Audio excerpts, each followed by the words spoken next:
Il est grand temps de mettre fin à cette étape de camping. Ça fait beaucoup trop longtemps que ça dure, et maintenant que les travaux sont terminés dans le salon, il est temps qu'on vive un petit peu plus normalement.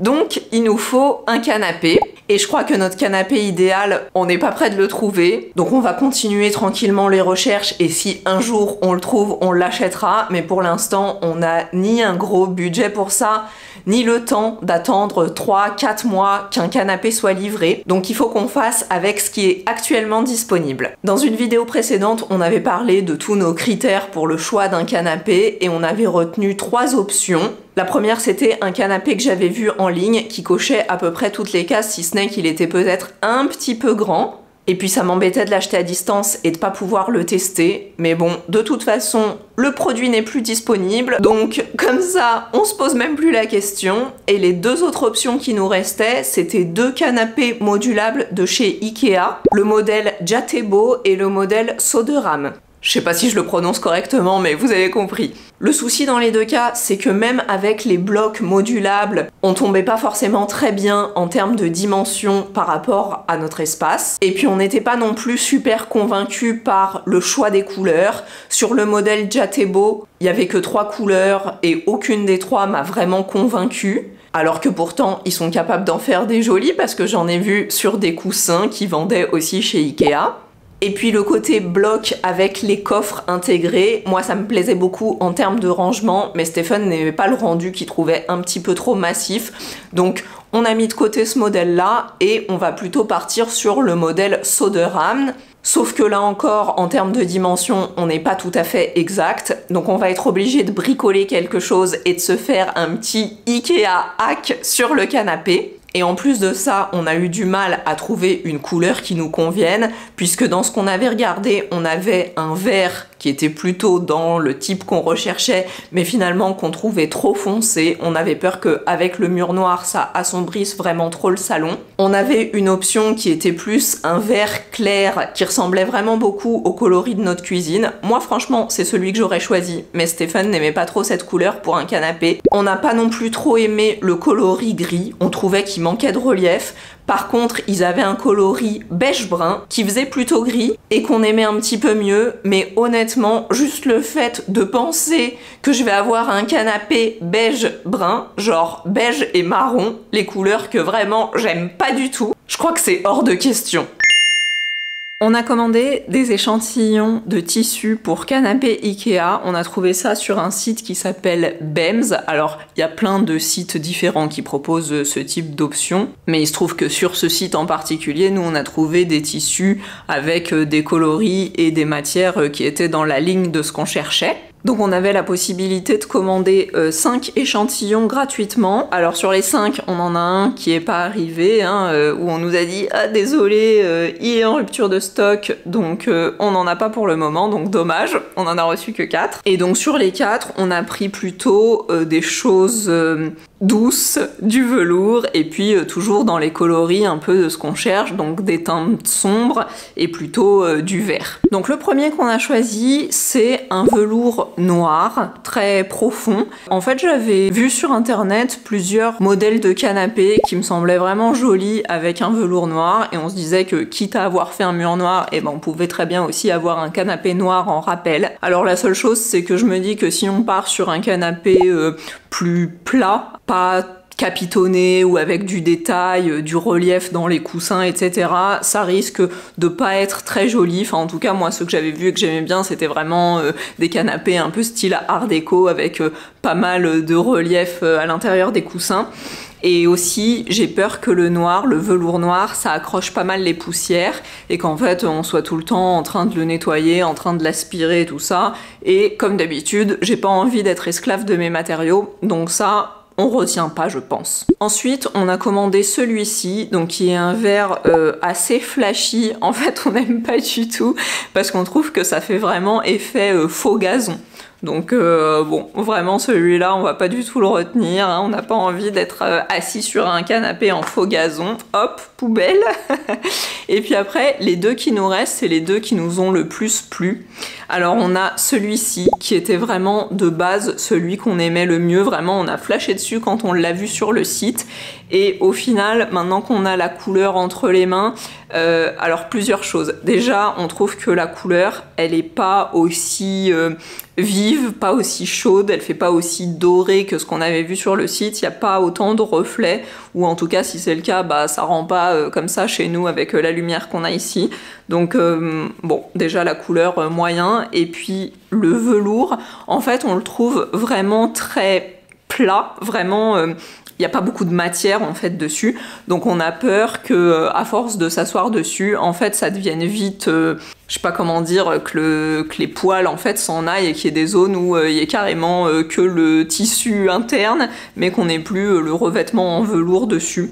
Donc bon, on n'est pas super convaincu sur ça non plus, alors que vraiment c'était celui où on pensait être le plus convaincu. Et puis le dernier c'est celui-ci. Alors celui-ci, on aime mieux la couleur, on a bien aimé vraiment cette couleur un peu verte. La seule chose c'est que ça a l'air un tout petit peu passé, et nous on aurait voulu quelque chose d'un tout petit peu... plus vif, enfin pas forcément vif, pas genre vert flashy, mais quelque chose un petit peu plus profond plutôt. Et puis la deuxième chose, c'est que le côté velours côtelé, alors moi j'aime bien, vraiment ça rend un peu comme les canapés qu'on a vu Jatebo chez Ikea. La seule chose c'est que selon le sens dans lequel va venir se positionner le tissu, ça peut rendre bien comme ça peut rendre moins bien. Et puis nous, si on décide de changer certains sens pour faire un canapé d'angle, etc., on a peur que le rendu soit pas forcément exactement comme on veut. Par contre, ce tissu-là en velours côtelé, ce que j'adore, c'est que le velours, il est vraiment épais pour le coup. Et là, c'est trop agréable en fait à toucher, c'est trop agréable d'enfoncer ses doigts dessus.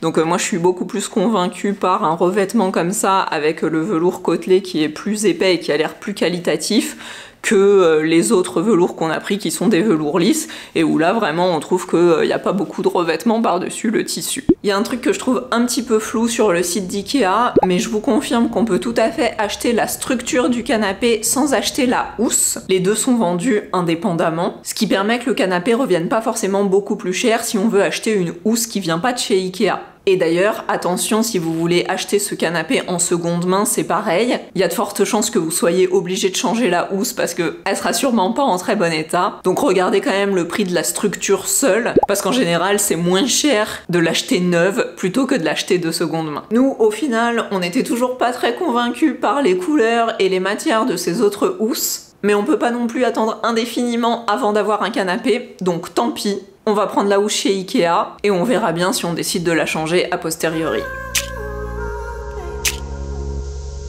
Donc voilà la configuration qu'on a choisie pour notre canapé. On a décidé de mettre un module d'angle au coin, et de chaque côté, on est venu positionner un module méridienne, parce que c'était ce qui correspondait le mieux en termes de dimension pour notre espace. Le problème, c'est que la méridienne, normalement, elle est conçue pour avoir une tétière au bout. À la place, on va venir les repositionner sur le côté pour qu'on puisse avoir le même dossier autour du meuble d'angle et le long de la méridienne de chaque côté. Et par contre, il va nous rester un creux, on verra, au pire on rajoutera un petit dossier plus tard. Donc on va commencer par monter la structure d'angle puisque ça va être le point de départ de notre canapé et que elle, on la modifie pas.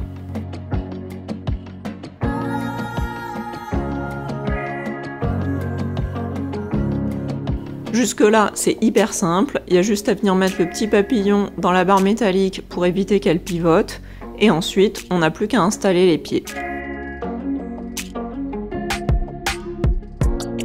Tada! Première structure! Et voilà la housse. Finalement, on a choisi le coloris beige-brun, comme quoi, il faut jamais dire jamais. Mais bon, je prie quand même pour que le rendu fasse plutôt gris que beige-brun, parce que c'était l'impression qu'on avait eue en magasin.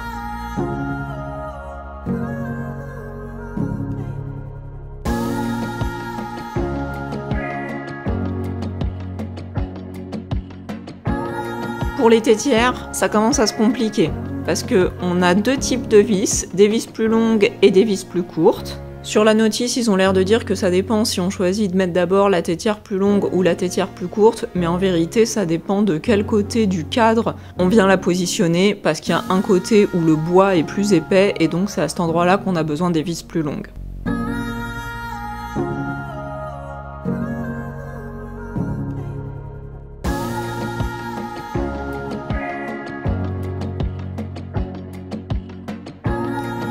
Premier module, check, et je sais pas ce que vous en pensez, mais le rendu est pas mal du tout.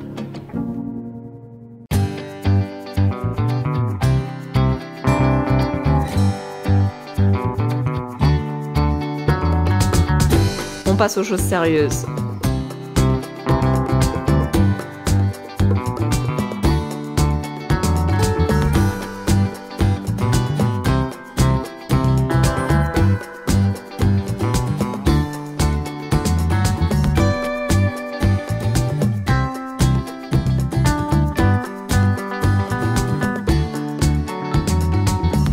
Dans la structure, sur le côté de la méridienne, il y a déjà les trous qui sont présents pour pouvoir installer un accoudoir.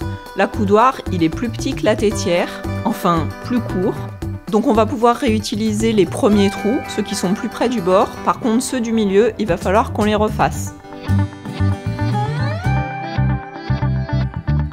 Pour info, si ça vous intéresse, les mesures c'est 42 cm entre les trous du milieu et 68,2 cm entre les trous les plus éloignés. Et on a eu vraiment de la chance parce que nos trous tombaient pile poil de part et d'autre de la structure métallique. On mesure aussi l'écartement depuis le bord de la structure en bois pour être sûr que les trous soient exactement dans la même position et que la tétière soit pas toute tordue. Et il n'y a plus qu'à percer, enfin normalement. Et je vais pas vous cacher que c'était un petit peu galère et que ça a fait aussi un peu exploser le bois à l'intérieur. Donc on fera mieux sur la deuxième.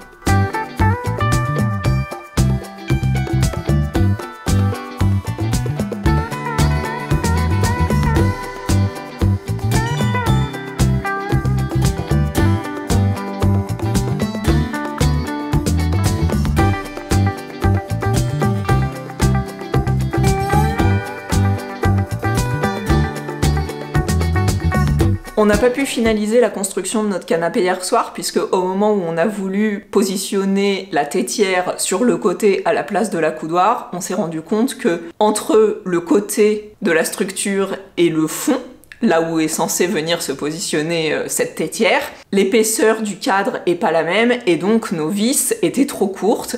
C'était exactement le même problème qu'on a eu pour la structure d'angle. Il nous fallait les vis plus longues. Donc on s'est dit qu'on irait acheter des tiges filetées ou de la visserie pour pouvoir venir positionner notre tétière à l'endroit de l'accoudoir. Et finalement, en me connectant sur le site d'IKEA, je me suis rendu compte qu'on pouvait commander certaines pièces de visserie. Donc il suffit de renseigner la référence de la visserie et le nombre de pièces dont on a besoin. Donc moi, j'ai testé d'en commander 8. Comme ça, on pourra faire cette méridienne et aussi la deuxième méridienne qui est censée aller de l'autre côté. Et en fait, c'est assez cool parce qu'ils envoient la visserie directement à votre adresse et le tout gratuitement. Donc on attend de recevoir ces vis et puis après, on pourra finir notre structure. En attendant, on s'est installé un petit coin comme ça, histoire de pouvoir quand même profiter du canapé en attendant de recevoir les vis. Donc finalement, on a réinstallé la tétière de la méridienne dans le bon sens et on est venu installer la méridienne ici et le coin d'angle, le meuble d'angle ici, et franchement,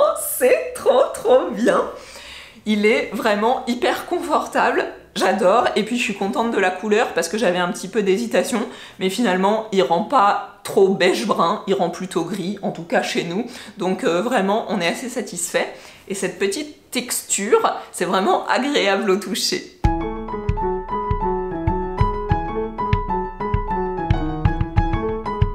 Finalement, au bout d'une semaine, on a reçu les vis et on a pu continuer la construction de notre canapé sur mesure.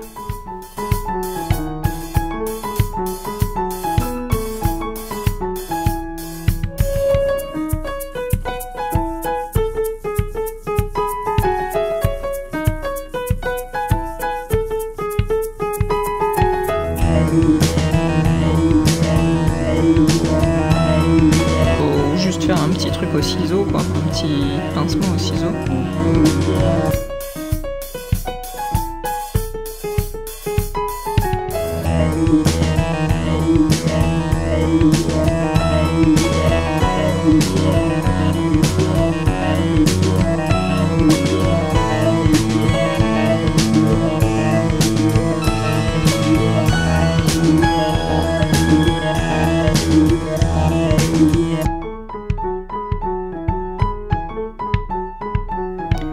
Il y a un trou. Haha, ils ont pensé à tout, Ikea. Enfin presque, on a quand même dû desserrer un petit peu les crochets pour que les deux blocs puissent venir se mettre vraiment bord à bord. Ensuite, il faut dévisser la vis qui est à l'intérieur des pieds pour pouvoir visser le pied dans l'élément de connexion. Par contre, ça m'embête un peu parce que moi, je voulais changer les pieds et on risque d'avoir des difficultés à trouver des pieds compatibles. Non! Il faut qu'on la redémonte parce qu'on s'est encore gouré dans la taille des vis et on a pris les vis plus longues pour mettre les crochets là où le bois est plus petit. Et forcément, sur la partie où le bois est plus épais, la vis est trop courte. Faut vraiment faire attention à ça.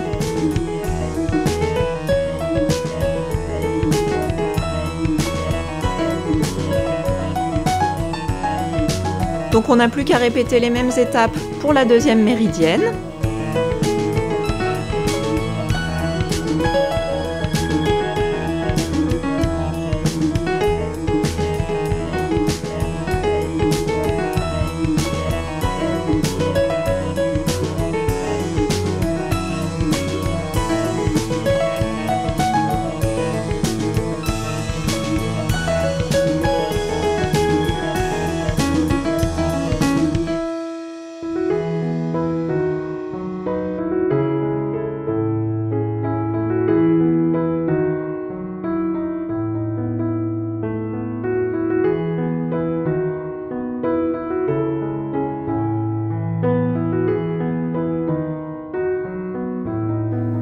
Une dernière vis et tada!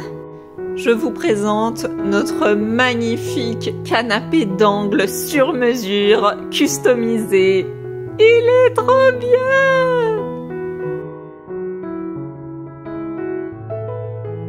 Pour aller encore un petit peu plus loin dans la customisation de ce canapé, on avait aussi prévu de remplacer les pieds. J'avais notamment trouvé des pieds super jolis, un petit peu toujours style art déco, doré sur Amazon. Et on s'était dit que ça serait plus adapté pour notre espace et notre style de décoration que les pieds qui sont fournis avec ce canapé. Le problème, c'est que maintenant qu'on voit comment les pieds s'intègrent et le fait qu'il faille dévisser carrément le pas de vis du pied, etc., on se dit que c'est pas sûr que les pieds qu'on achète à part puissent venir s'intégrer avec la structure, ou en tout cas ça demanderait encore beaucoup de choses à trafiquer de notre part et on n'est pas sûr d'avoir envie de faire ça. Donc on va continuer à faire des recherches pour essayer de trouver des pieds qui pourraient s'adapter, et puis en attendant on va garder ces pieds là et ça fera bien l'affaire.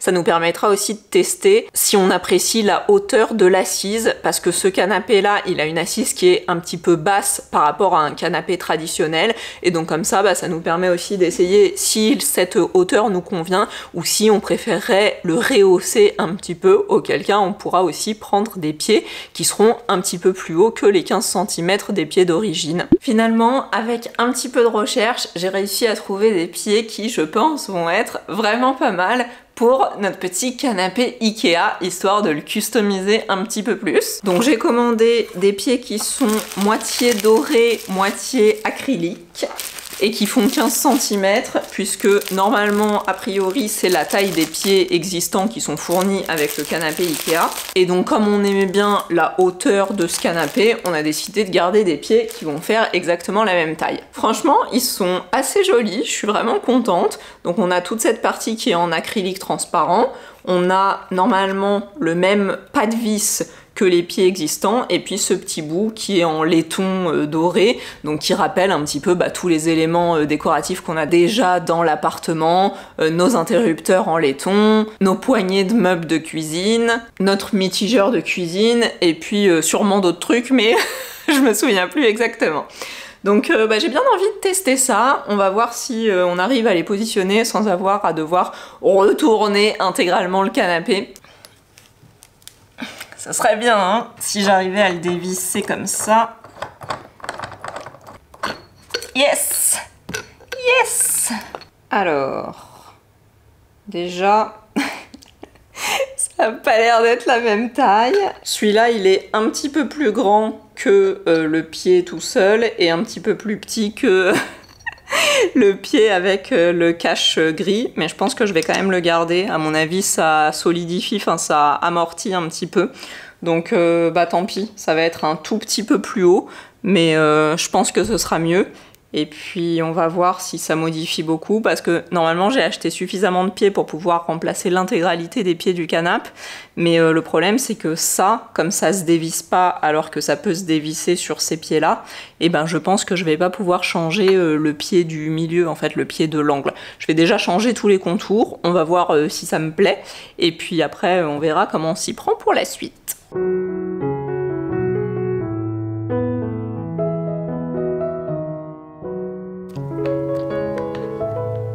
Ah, ok.